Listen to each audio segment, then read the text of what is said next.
2023년 12월 13일 수요일입니다. 오늘 하나님께서 우리들에게 깊이 깨닫고 마음에 새기고 지키라 주시는 말씀은 시편 119편 73절에서 80절까지의 말씀입니다. 오늘 계명을 배우고 지켜 온전함에 이르게 하소서, 이런 제목으로 말씀을 상고해 보실 텐데요. 자, 우리 먼저 말씀을 함께 봉독해 보시겠습니다. 시작. 주의 손이 나를 만들고 세우셨사오니 내가 깨달아 주의 계명들을 배우게 하소서. 주를 경외하는 자들이 나를 보고 기뻐하는 것은 내가 주의 말씀을 바라는 까닭이니이다. 여호와여, 내가 알거니와 주의 심판은 의로우시고 주께서 나를 괴롭게 하심은 성실하심 때문이니이다. 구하오니 주의 종에게 하신 말씀대로 주의 인자하심이 나의 위안이 되게 하시며 주의 긍휼히 여기심이 내게 임하사 내가 살게 하소서. 주의 법은 나의 즐거움이니이다. 교만한 자들이 거짓으로 나를 엎드러뜨렸으니 그들이 수치를 당하게 하소서. 나는 주의 법도들을 작은 소리로 읊조리리이다. 주를 경외하는 자들이 내게 돌아오게 하소서. 그리하시면 그들이 주의 증거들을 알리이다. 내 마음으로 주의 율례들에 완전하게 하사 내가 수치를 당하지 아니하게 하소서. 73절에 보면은요, 시인은 내가 깨달아서 주의 계명들을 배우게 하소서, 이렇게 하나님께 아뢰옵니다.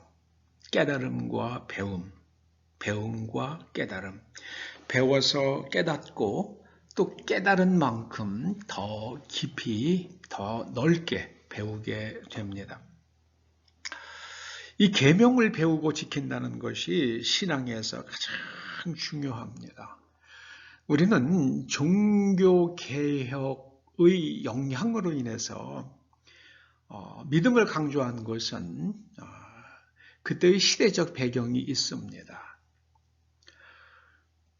캐톨릭 교회가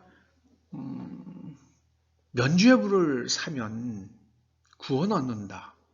죽은 조상들의 심령이 영혼이 지옥에서 천국으로 간다. 그렇게 하면서 면죄부를 팔았기 때문에 거기에 대항해서 우리가 믿음으로 말미암아 은혜로 구원받는 것이지 면죄부를 사서 구원받는 것 아니다.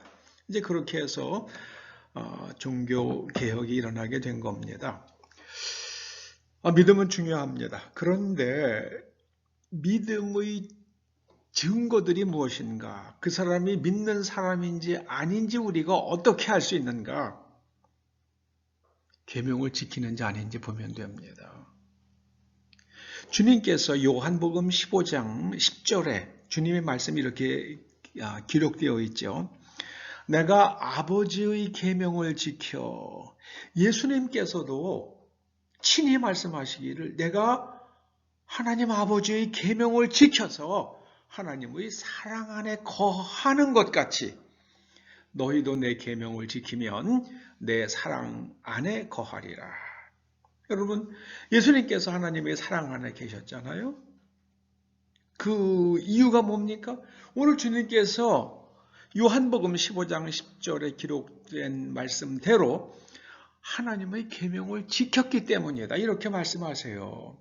그리고 우리도 계명을 지킴으로 인하여 주님의 사랑 안에 거한다. 이렇게 말씀하십니다.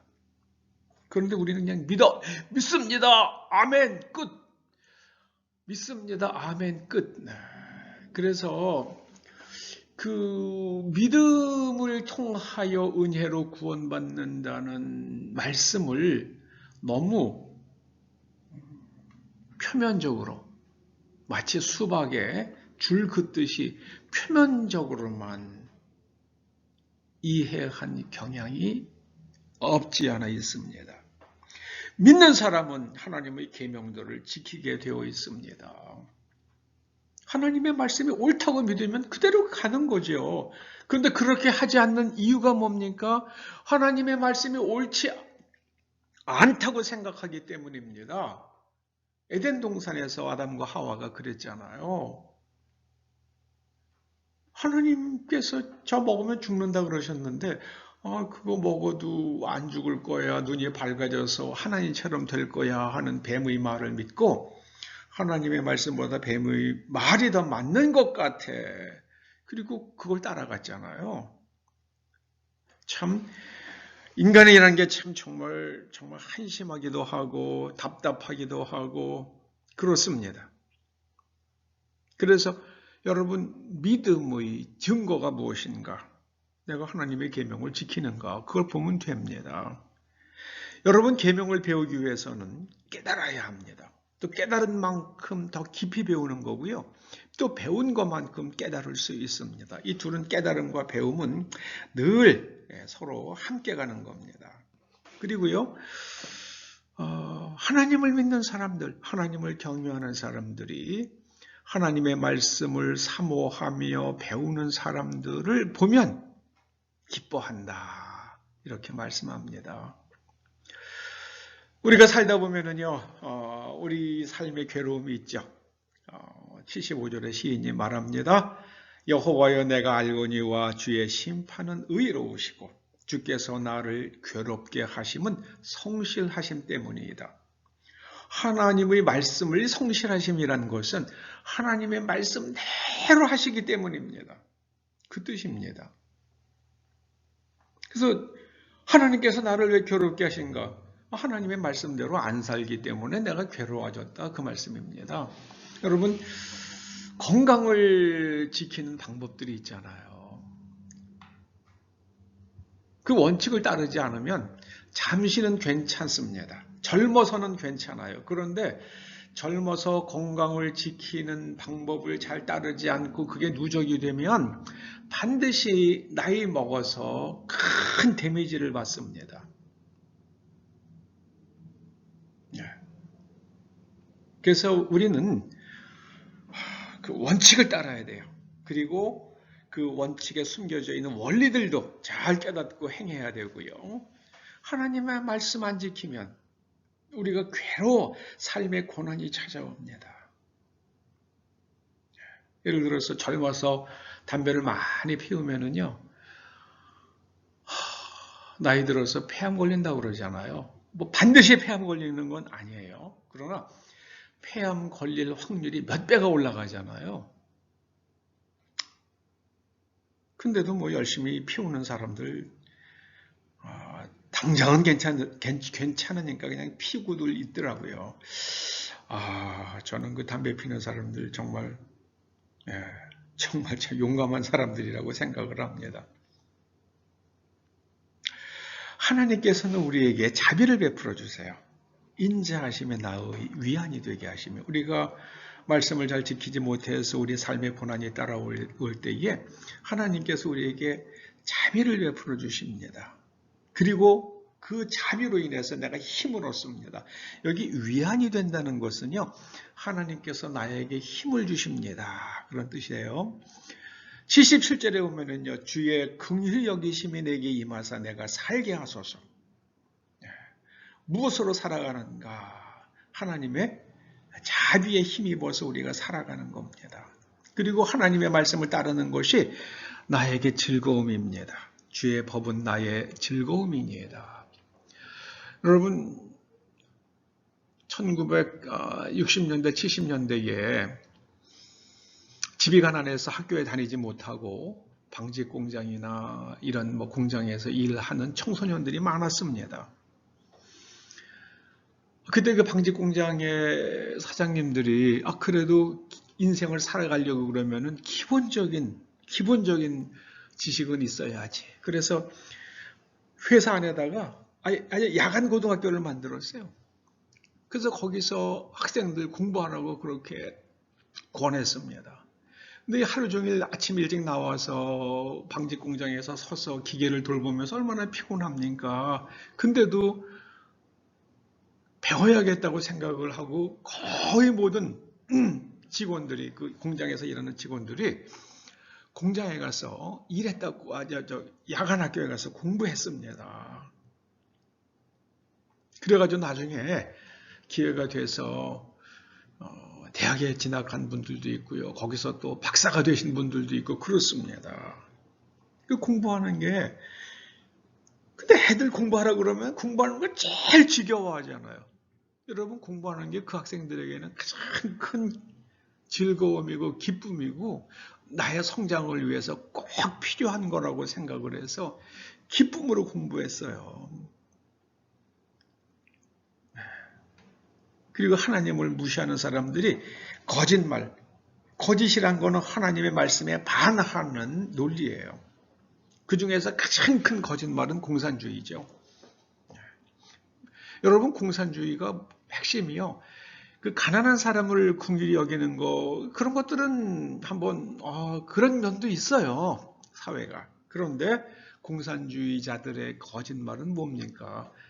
네가 가난한 이유는 저 사람이 네가 가져갈 돈을 다 가져갔기 때문이야. 그러니까 저놈 거 뺏어가지고 넣어줄게. 나를 따라와. 나에게 표를 줘. 그겁니다. 그 잘 살던 아르헨티나, 그 잘 살던 베네수엘라, 지금 완전히 거지 됐잖아요. 지옥이 됐잖아요. 그게 사회주의 사상의 허상입니다. 그런 것들이 바로 79절의 주의 증거들을 알리이다. 너 이렇게 그렇게 가면은 너희들 망한다. 그게 하나님 말씀대로 이스라엘 백성들 망했잖아요. 나라가 2번이나 망했잖아요. 586년에 성전 다 무너졌죠. AD 70년에 또 성전 또 완전히 무너집니다. 그게 하나님의 증거예요. 여러분, 계명을 지킨 사람을 하나님께서 어떻게 선대하셨는가 하는 그 이야기가, 그게 모세오경이고요. 이스라엘의 역사입니다. 어떤 사람들은 우리가 왜 이스라엘 백성들의 역사를 공부해야 되느냐 그렇게 말하는 사람도 있습니다. 그게 하나님의 증거이기 때문입니다. 말씀대로 살지 않으면 너희가 개인의 삶이, 사회가, 민족 공동체가, 국가가 망한다. 그걸 보여주시는 겁니다. 그 80절에 아주 깊은 의미가 있는 말씀을 합니다. 내 마음으로 주의 율례들에 완전하게 하사. 내가 마음속, 내 마음은 내면 구조예요. 나의 내면 구조가 하나님의 율례들에 완전하게 하사. 율례라고 하는 이 말은요, 호크를 번역한 말인데요. 호크라는 것은 어떤 하나님의 말씀의 본질을 뜻할 때도 있어요. 그러니까 예를 들어 법이 있고 법 정신이 있잖아요. 그래서 이 법 정신의 그런 데에 해당되는 율례가, 호크가 그런 의미도 있고요. 또 하나는요, 제사와 절기와 관련되는 전례와 관습법인데, 그 전례와 관습법의 아주 내면에 깔려 있는 하나님의 메시지. 우리가 왜 번제를 드려야 하는가? 우리가 왜 하나님께 감사의 제사를 드려야 하는가? 우리가 왜 안식일을 지켜야 하는가? 우리가 왜 속죄제를 드려야 하는가? 거기에 깊이 깔려 있는 그 의미가 있거든요. 그 의미까지 다 흡수해가지고 알고 깨닫는 가운데에 그 하나님께 제사를 잘 드리는 거. 그냥 짐승 가지고, 목다 가지고, 피 받아 가지고 여기저기 뿌리는 거, 그거는 하나님께서 내가 너희들 기름 태우는 냄새에 피비린내에 내가 아주 그냥 진절이 건한다 그러시잖아요. 그 모르고 하면 그렇게 되는 거예요. 그냥 완전히 피칠가 파는, 그냥 그야말로 카니발이죠. 피잔치죠. 근데 근데 율례들에 완전하게 되려고 그러면은요, 그 제사와 절기에 깔려 있는 그 의미를 잘 깨달으면서요. 그러면서 하나님의 그 절기와 제사를 행하는 것, 그게 율례에 완전하게 된다는 뜻입니다. 그렇게 되면은요, 내가 수치를 당하지 않게 됩니다. 수치를 당하지 않아요. 하나님의 인자하심과 자비와 번성케 하심이 우리의 삶의 울타리가 됩니다. 여러분, 오늘 시인이 이야기합니다. 내가 계명을 배우고 지켜서 온전함에 이르게 하소서. 이 온전함은요, 겉으로의 행위와 그 행위의 의미까지 다 아울러서 깨닫고 지키는 것. 그래서 배우고 지켜서 우리가 인테그리티의 사람이, 인테그리티가 무흠하다는 뜻이에요. 무흠. The integrity of election 그러면요, 선거의 무흠성이에요. 지금 전 세계가 미국까지도요, 뭐 한국도 그렇고요, 뭐 베네수엘라, 아르헨티나 다 이 선거의 무흠성이 깨지잖아요. 그 선거의 무흠성이 지켜지는 나라가 지금 제가 알기로는 독일과 불란서예요. 거기는 무조건 수개표입니다. 지난번 선거 때 그 나주에 있는 아주 방화벽으로 잘 보존되어 있는 그 선관위 컴퓨터를 갖다가 과천으로 옮겼잖아요. 그리고 나서는 또 뭐 컴퓨터를 갖다 임대하고 뭐 근데 그 임대해준 회사는 뭐 어딘가로 그냥 한 달 만에 그냥 없어져 버리고 임대받은 컴퓨터 임대해가지고 선거 관리 다 한 컴퓨터는 그냥 한 달 만에 반납했으니까 어디 갔는지도 몰라요. 어떻게 어떻게 되고 어떻게 뭐 누가 들어왔다 접속했다 이거 아무 증거도 없어요. 메인 서버를 갖다가 그냥 임대한 거 돌려고 줬기 때문에요. 그건 흠결이죠. 지독한 흠결이죠. 여러분 우리도 하나님의 율례에 겉만 주일날 교회 오고요. 그냥 또 뭐 그러는 거 그게 겉만 하면은 그게 흠결 있는 신앙입니다. 여러분 우리가 하나님들의 하나님 말씀에 율례에 완전하게 되어서 우리의 삶이 온전해지기를 주의 이름으로 축원합니다. 오늘 말씀하십니다. 너희가 계명을 배우고 지켜서 온전함에 이르라. 그러면 너희가 수치를 당하지 않게 되리라. 죄지지 않는 거죠. 네. 그리고 지혜롭게 자기의 몸을 관리하고 삶을 관리하니까 뭐 어려운 일들을 피해갈 수 있습니다. 기도하시죠. 아버지 하나님, 우리가 계명을 배우고 지켜 무흠한 사람들 되어서 하나님께서 우리에게 기대하시는 수준에 이르러서 영적인 기쁨과 그 하나님의 자유를 누리며 살다 하나님의 영원에 접속되어 하나님 품에 들어갈 수 있도록 은혜 내려 주시옵소서. 예수님의 이름으로 기도드리옵나이다. 아멘.